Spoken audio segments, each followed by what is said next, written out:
2/8/2025 அன்று மேதகு பிரபாகரன் அவர்களுடைய வீரவணக்க நிகழ்வு நடைபெற்றிருந்தது.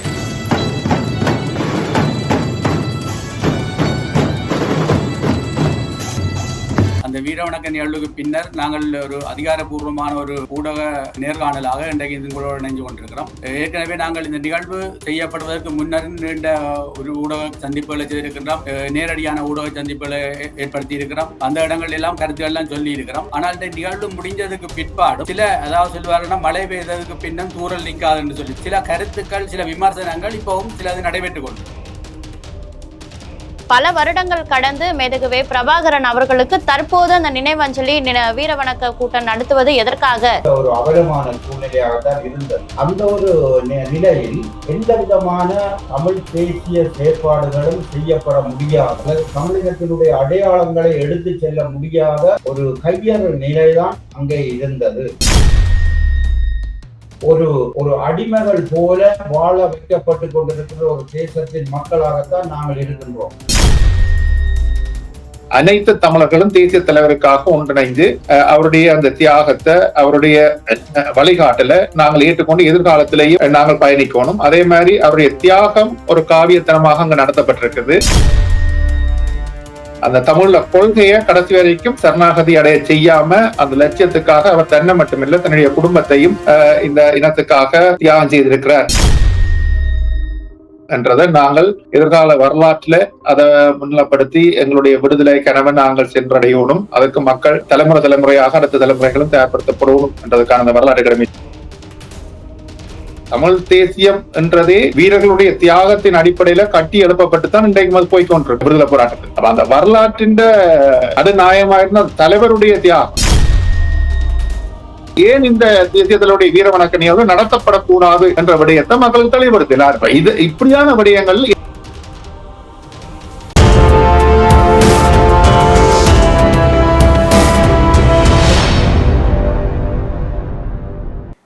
தமிழ் நேயர்களுக்கு வணக்கம். இன்றைக்கு நம்ம கூட மேதகு பிரபாகரன் நினைவெழுச்சி ஆகவும் அந்த அமைப்பின் சார்பாக அந்த அமைப்பின் செயற்பாட்டாளர்கள் சிலர் இணைஞ்சிருக்காங்க.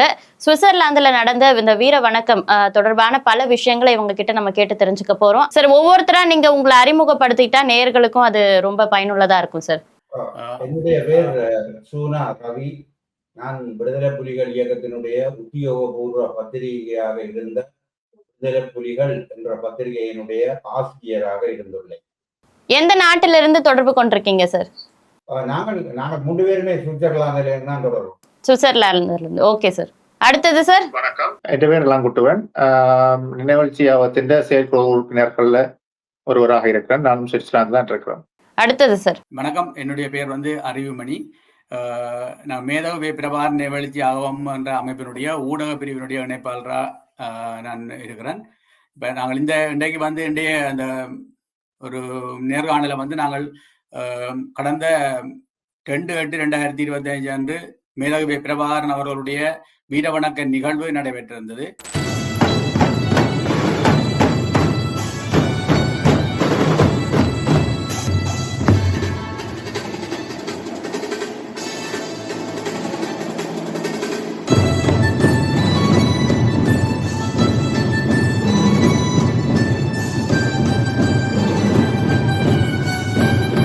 அந்த வீரவணக்க நிகழ்வுக்கு பின்னர் நாங்கள் ஒரு அதிகாரப்பூர்வமான ஒரு ஊடக நேர்காணலாக இன்றைக்கு உங்களோடு இணைந்து கொண்டிருக்கிறோம். அதில் நாங்கள் அதாவது ஏற்கனவே நாங்கள் இந்த நிகழ்வு செய்யப்படுவதற்கு முன்னர் நீண்ட ஒரு ஊடக சந்திப்புகளை செய்திருக்கின்றோம், நேரடியான ஊடக சந்திப்புகளை ஏற்படுத்தி இருக்கிறோம். அந்த இடங்கள் எல்லாம் கருத்துக்கள் எல்லாம் சொல்லி இருக்கிறோம். ஆனால் இந்த நிகழ்வு முடிஞ்சதுக்கு பிற்பாடும் சில அதாவது சொல்லுவாருன்னா மழை பெய்ததுக்கு பின்னும் தூரல் நிற்காது என்று சொல்லி தூரல் இருக்குமென்ற மாதிரி சில கருத்துக்கள் சில விமர்சனங்கள் இப்பவும் சிலது நடைபெற்றுக் கொண்டிருக்கு. அப்ப அந்த இடங்கள்ல சில மக்களுக்கு இந்த விடயங்கள் தெரியாமல் இருக்கு. அப்ப அந்த விடயங்களை தெளிவுபடுத்துறதுதான் இன்றைய எங்களுடைய இந்த ஊடக சந்திப்பினுடைய நோக்கமாக இருக்கின்றது. நன்றி. நீங்கள் தொடரலாம். இந்த நேர்காணல்ல உங்களை சந்திக்கிறதுல மகிழ்ச்சி சார். இப்போ எல்லாருக்கும் இருக்கக்கூடிய பொதுவான கேள்விகளை இந்த இடத்துல நான் பிரதிபலிக்கலாம்னு நினைக்கிறேன். என்னன்னா, பல வருடங்கள் கடந்து மேதகுவே பிரபாகரன் அவர்களுக்கு தற்போது அந்த நினைவஞ்சலி வீரவணக்க கூட்டம் நடத்துவது எதற்காக, என்ன அவசியம் ஏற்பட்டிருக்கு அப்படின்ற ஒரு கேள்வி வந்திருக்கு சார். அதற்கான பதில். நாங்கள் இந்த தலைவருடைய வீரச்சாவு 2009 மே 18 நிகழ்ந்தது. அந்த அன்றைய நாள் என்பது ஒரு போரின் ஒரு முடிவு நாளாகவும் இருந்தது. அதன் பின்னர் எங்களுடைய தாய் நிலம், தமிழீழ தாய் நிலம் சிங்கள இராணுவத்தின் முற்று முழுதான இராணுவ முற்றுகைக்கு உள்ளாகிவிட்டது. அங்கே இருந்த போராளிகள் கைது செய்யப்பட்டு சிறைச்சாலைகளுக்குள் அடைக்கப்பட்டார்கள். அங்கிருந்த மக்கள் முகாம்களுக்குள் அந்த நிலத்திலே விட்டு அப்புறப்படுத்தி வேறு முகாம்கள், இராணுவ கட்டுப்பாட்டுக்குள் இருந்த வேறு இடங்களில் முகாம்கள் அமைத்து அந்த மக்களும் அங்கே தங்க வைக்கப்பட்டார்கள். எனவே 2009 மே 18க்கு பின்னான சூழ்நிலை என்பது எங்களுடைய தாய் நிலத்தில் ஒரு மிக ஒரு அவலமான சூழ்நிலையாகத்தான் இருந்தது.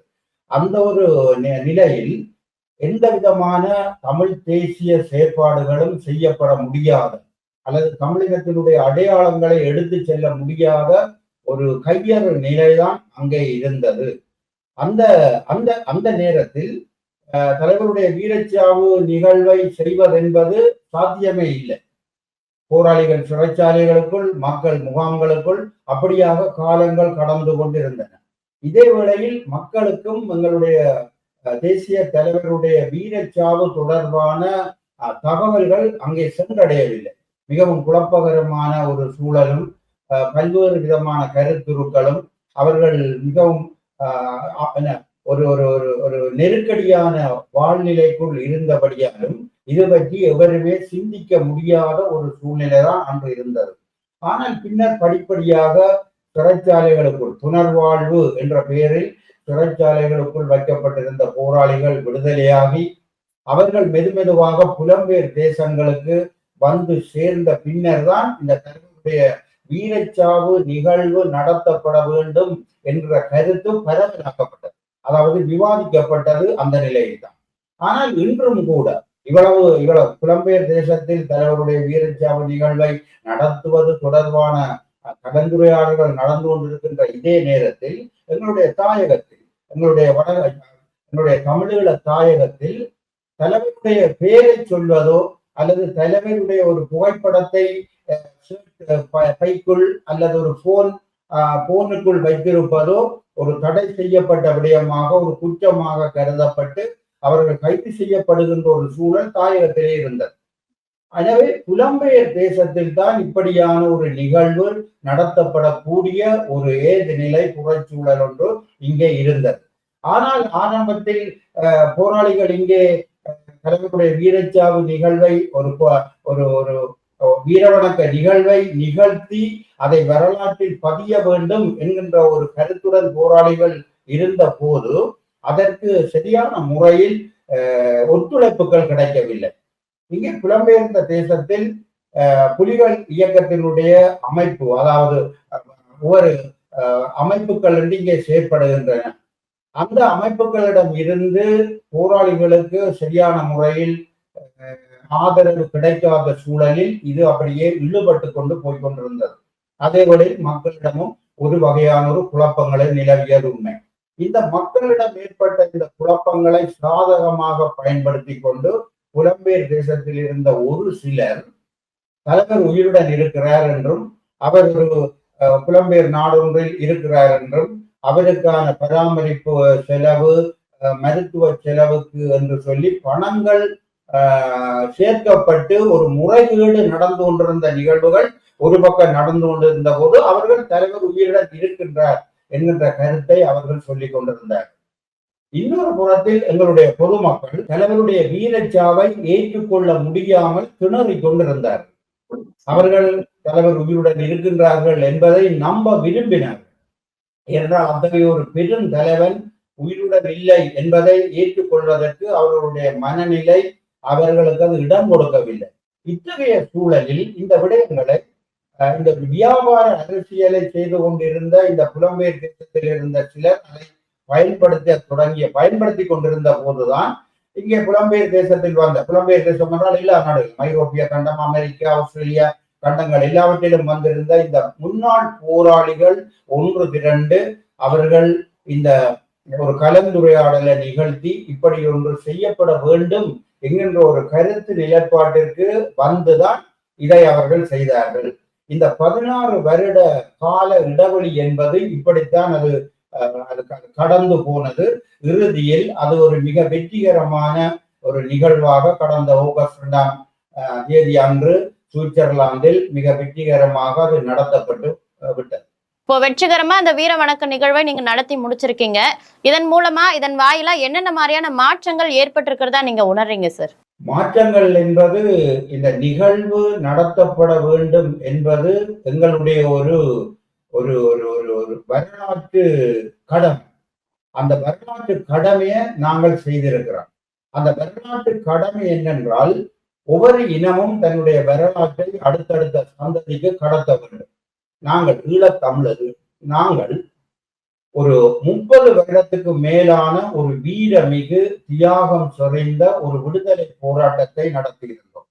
அந்த விடுதலை போராட்டத்தின் நடுநாயகமாக எங்களுடைய தமிழீழ தேசிய தலைவர் மேதகு பிரபாகரன் அவர்கள் இருந்துள்ளார்.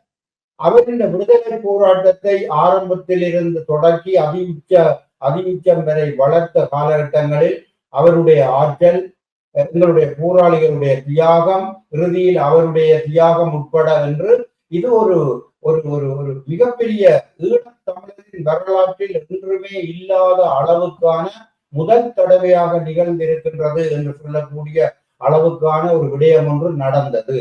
அது நடந்து முடிந்த பின்னர் அங்கே அந்த இறுதி நாளில் தலைவர் தன் உயிரை தியாகம் செய்து கொண்டு அவர் அங்கே வீரச்சாவடைந்திருந்தார்.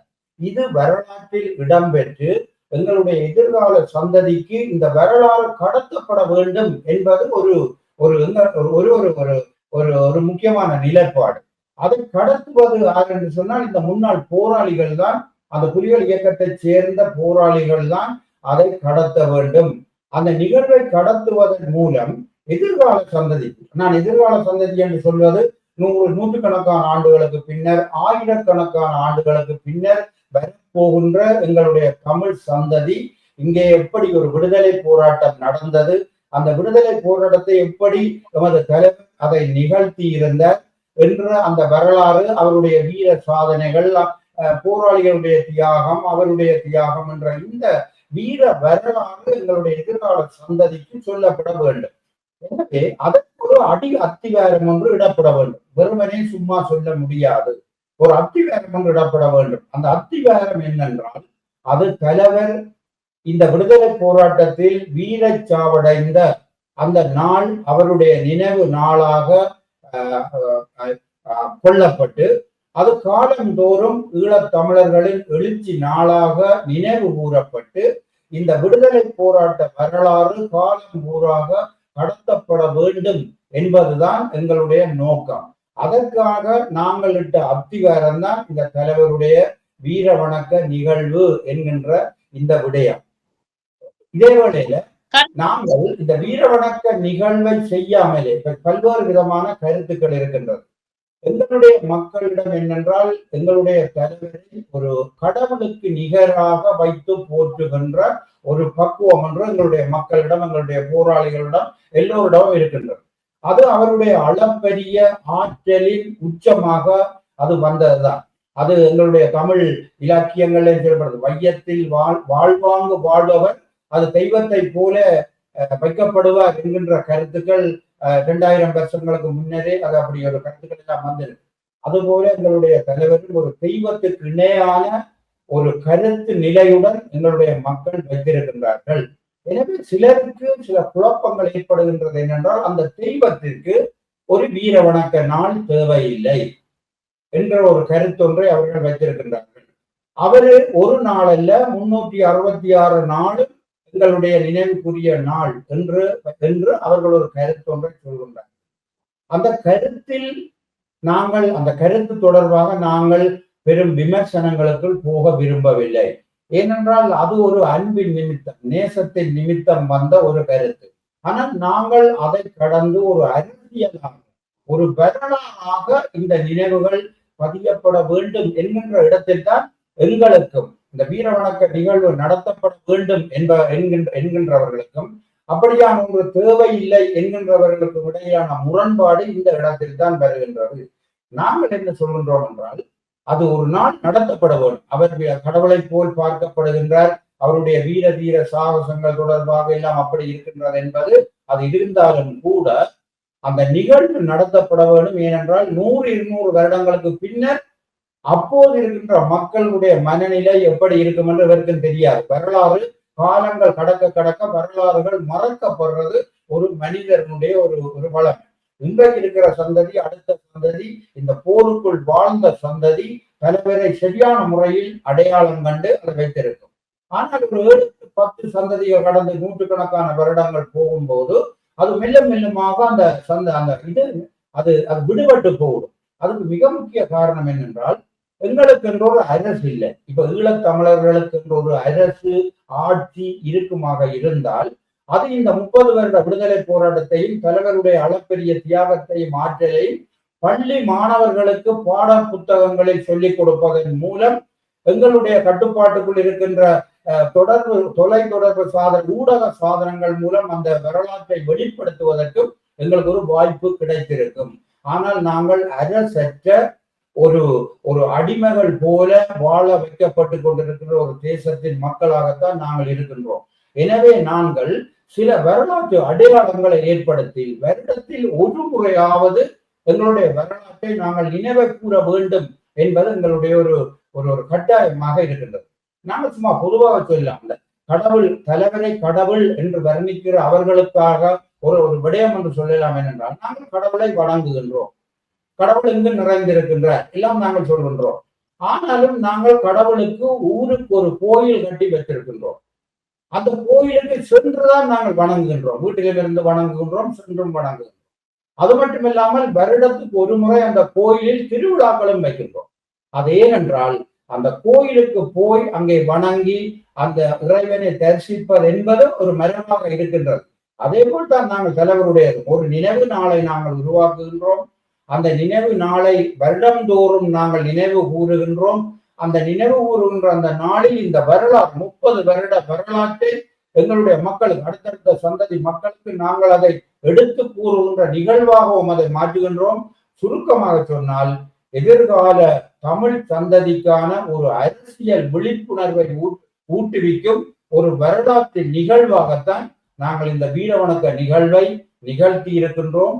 வருடந்தோறும் அதை நினைவு கூற விரும்புவதற்கும் அதுதான் காரணம். உங்களுடைய கருத்துக்களுக்கு மிக்க நன்றி சார். அடுத்த கேள்வி திரு இளங்கோட்டுவன் சார் அவர்கள் கிட்ட வைக்கலாம் அப்படின்னு இருக்கேன். கிட்டத்தட்ட 2 ஆண்டுகளுக்கும் மேலாக இந்த நிகழ்வுக்கான ஏற்பாடுகளை, இந்த முயற்சிகள்லாம் நீங்க மேற்கொண்டிருக்கீங்க. இந்த அனுபவம் எப்படி இருந்துச்சு அப்படின்றத பகிர்ந்துகிட்டா நல்லா இருக்கும் சார். கடந்த 2.5 ஆண்டுகளுக்கு கூடுதலாக நாங்கள் இந்த தலைவருடைய வீர வணக்க நிகழ்வு நடத்தப்படணும் என்றதுக்கான முயற்சியை நாங்கள் முன்னெடுக்க தொடங்கினாங்க.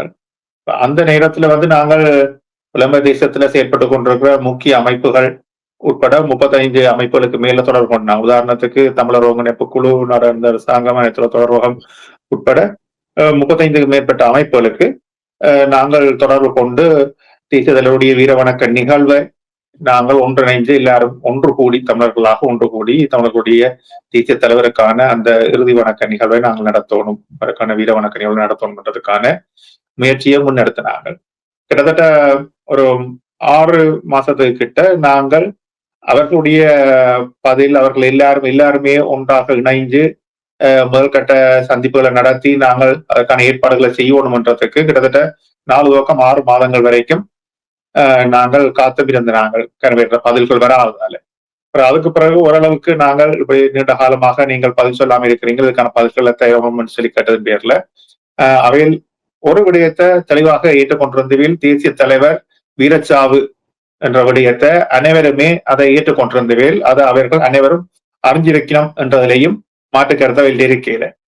ஆனா அந்த விஷயத்தை எப்படி முன்னெடுக்கிறது, இந்த விடயத்தை எப்படி கொண்டு போறது என்ற விடயத்துல பல அமைப்புகள்கிட்ட தயக்கங்கள் இருந்தது. பல அமைப்புகள் இன்னும் தங்களுடைய நிர்வாக உறுப்பினர்களோட கலந்துரையாடி அதற்கான பதில்களை எடுக்கிறதுக்கு எங்களுக்கு ஒரு நீண்ட காலம் தேவைப்படும். ஆனா நீங்கள் இந்த நிகழ்வுக்கான ஏற்பாட்டு விடயங்களை நீங்கள் தொடங்கி எங்களுக்காக பார்த்து கொண்டிருக்க தேவையில்லை, நீங்கள் தொடங்கி அதை முன்னெடுத்து கொண்டு போகலாம். நாங்கள் எந்த வேலையிலையும் அந்த நிகழ்வுல கலந்து கொள்ற சூழல் இருக்கும். போராளிகளாக நீங்கள் அங்கிருந்து வந்தவர்களுக்கு தான் அதன் உண்மைத்தன்மையும் அதை எப்படி செய்யணும் என்ற தார்மீக கடமைகளும் அதுக்கான அனுபவமும் உங்களுக்கு இருக்குது. அப்ப நீங்கள் அந்த விடயங்களும் முன்னெடுத்து கொண்டு போங்க. நாங்கள் உரிய நேரத்துல வந்து பங்கு பெற்றக்கூடிய மாதிரி இருக்கும், உங்களோட இணைஞ்சு பயணிக்கக்கூடிய மாதிரி இருக்கும். எங்களுக்கு இன்னும் காலம் தேவைப்படுது என்றது அவன் பதிலாக இருந்தது. அந்த அடிப்படையில நாங்கள் 2024 5ஆம் மாசம் அளவுல முதல் தரம் ஒரு அறிவித்தலை பொது வழியில மக்களுக்கு தெரிவிக்கிறோம். இந்த ஆண்டு மத்தியில வந்து தேசிய தலைவருடைய வீர வணக்க நிகழ்வை நாங்கள் நடத்துறதுக்கு இருக்கிறோம் என்று சொல்லி, அப்ப முதல் தரம் நாங்கள் அறிவிப்பு விடையக்குள்ள அந்த நேரம் காலத்தின் கடமையாக நாங்கள் இந்த வரலாற்று கடமையை பொறுப்படுத்தி செய்கிறோம். அதுக்காக அந்த இணையத்துல எல்லா அமைப்புகளும் அனைத்து தமிழர்களும் ஒன்றிணைந்து பயணிக்கணும்ன்றதுக்காக அதுக்கான ஒரு பொது பேரையும் வச்சு நாங்கள் அந்த வேலை திட்டத்தை முன்னெடுப்போம் என்றதால பிற்காலத்துல வந்து மேதகு வீணா பிரபாகரன் நினைவழ்ச்சி ஆகும் என்று தேசிய தலைவருடைய பேரிலேயே அவருடைய நினைவு தாங்கி அவருடைய நினைவை நாங்கள் வரலாற்றுல பதிவு செய்யறதுக்கான அந்த காரண பேருடையே அந்த விடயத்தையும் அந்த அமைப்பின் பேரையும் முன்னிலைப்படுத்தி நாங்கள் அந்த விடயத்தை முன்னெடுத்தினாங்க. இதுல ஏன் அந்த புதுசா ஒரு பேர் புது அமைப்பாண்டு கேட்டா அது புது அமைப்பு இல்லை. அனைத்து தமிழர்களும் தேசிய தலைவருக்காக ஒன்றிணைந்து அவருடைய அந்த தியாகத்தை அவருடைய வழிகாட்டல நாங்கள் ஏற்றுக்கொண்டு எதிர்காலத்திலையும் நாங்கள் பயணிக்கணும். அதே மாதிரி அவருடைய தியாகம் ஒரு காவியத்தனமாக அங்க நடத்தப்பட்டிருக்குது.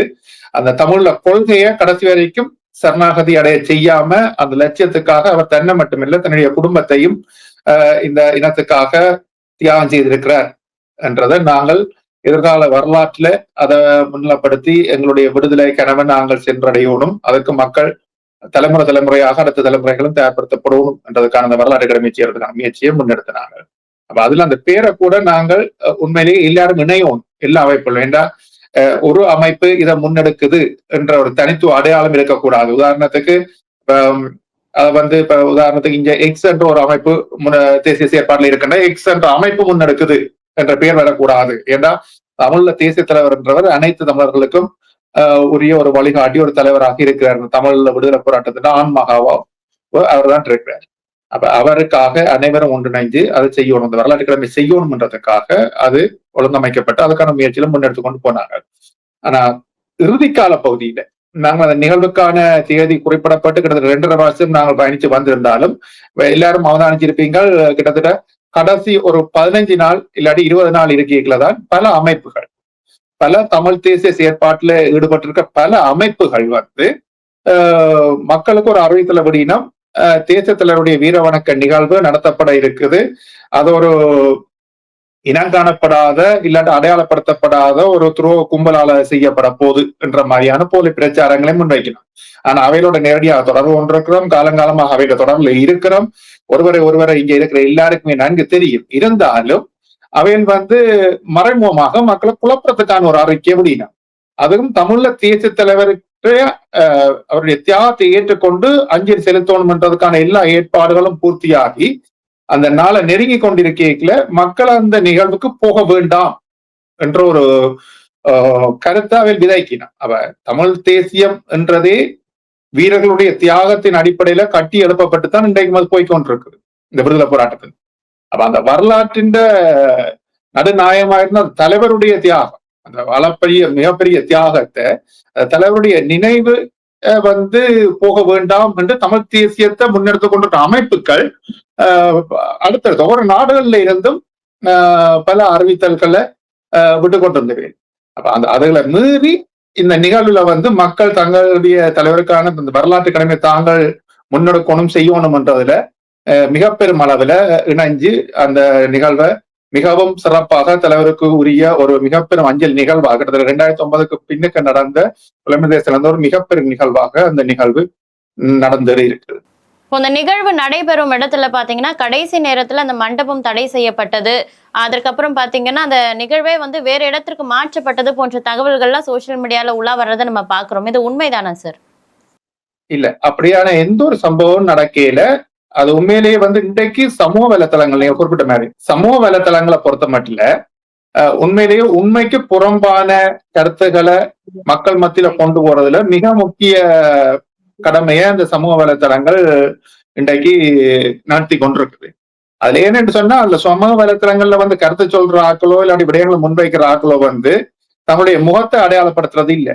யார் அந்த தன்னுடைய கருத்துக்கு சொந்தக்காரன், யார் அந்த பொறுப்பு குரலுக்குரிய ஆள் என்றது தெரியாம இருக்குது.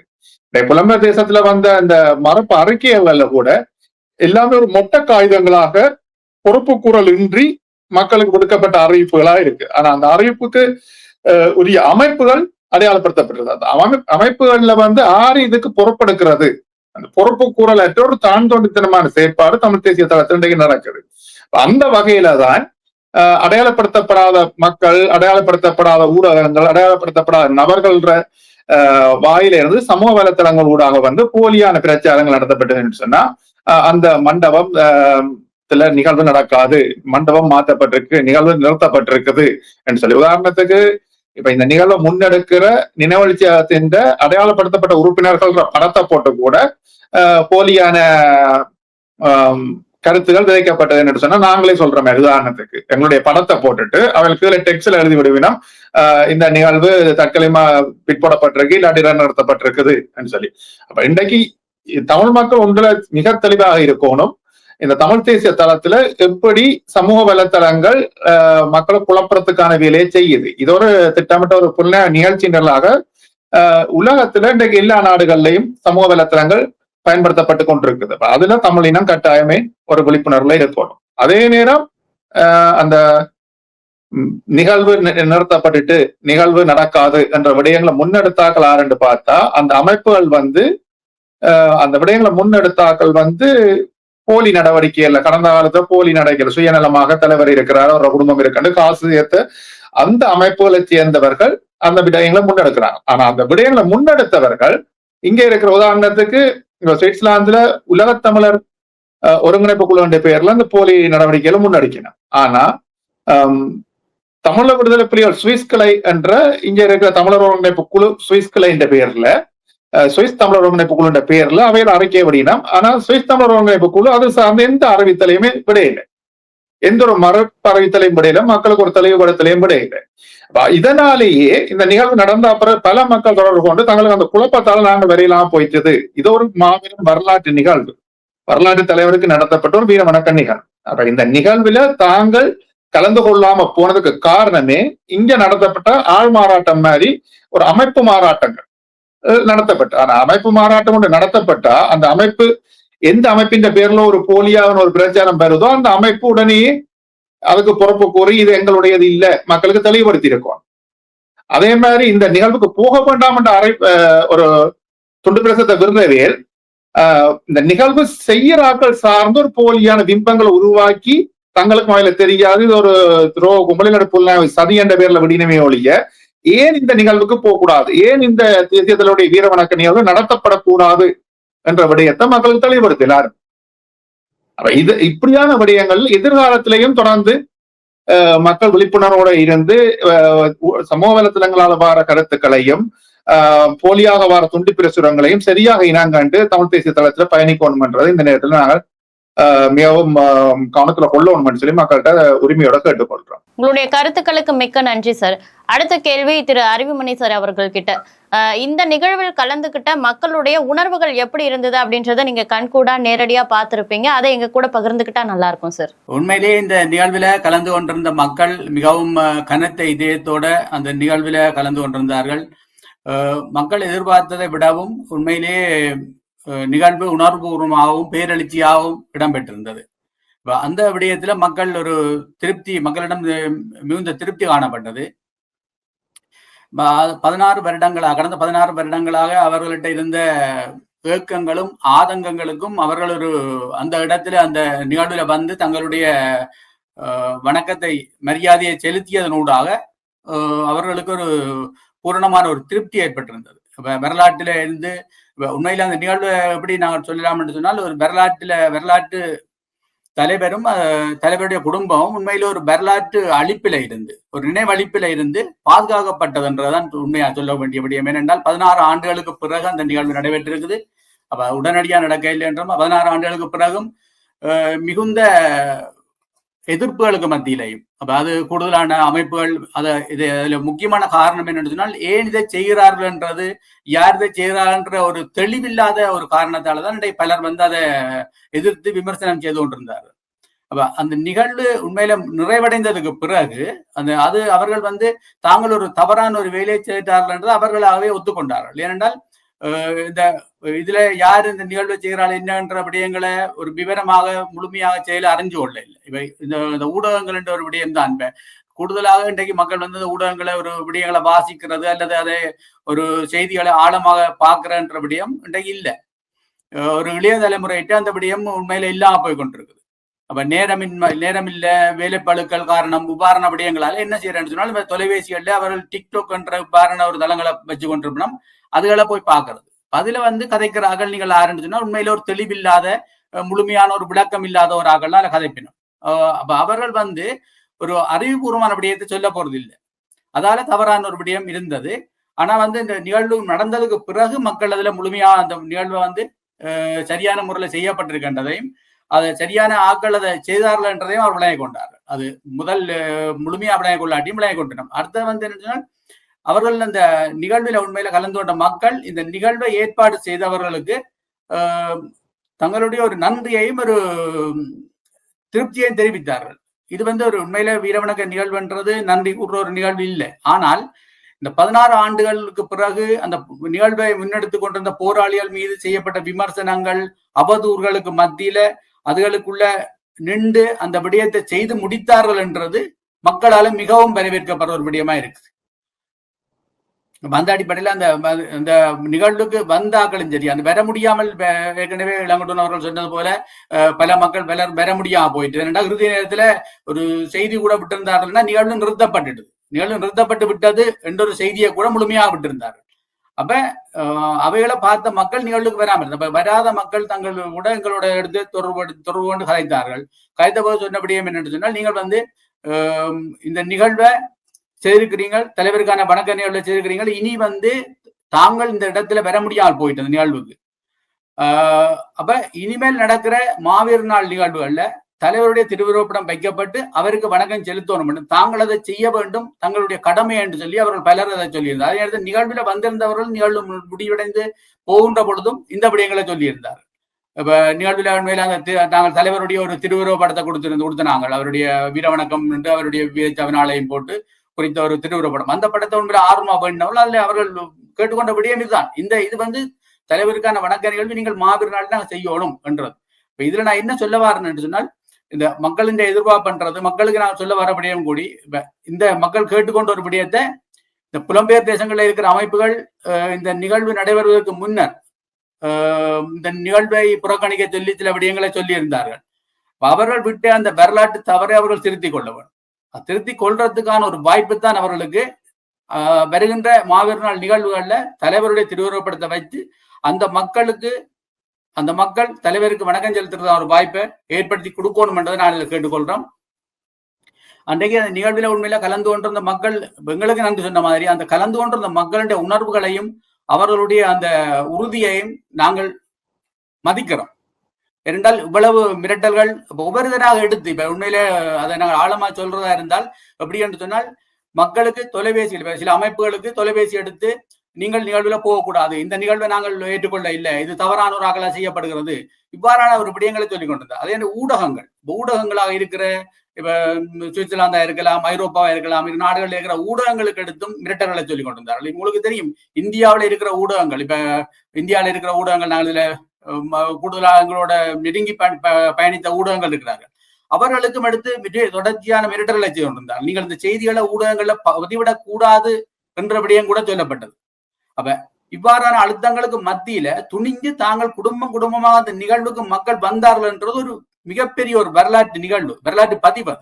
அது நாங்கள் ஒரு சாதாரணமா பார்க்கணும். அதனபடியே அந்த நிகழ்வுக்கு வந்த மக்களுக்கு நாங்கள் இந்த இடத்துல அவர்களுடைய அந்த உணர்வையும் அந்த உறுதித்தன்மையையும் மதிக்கிறோம், அவர்களுக்கு நன்றி சொல்றோம்.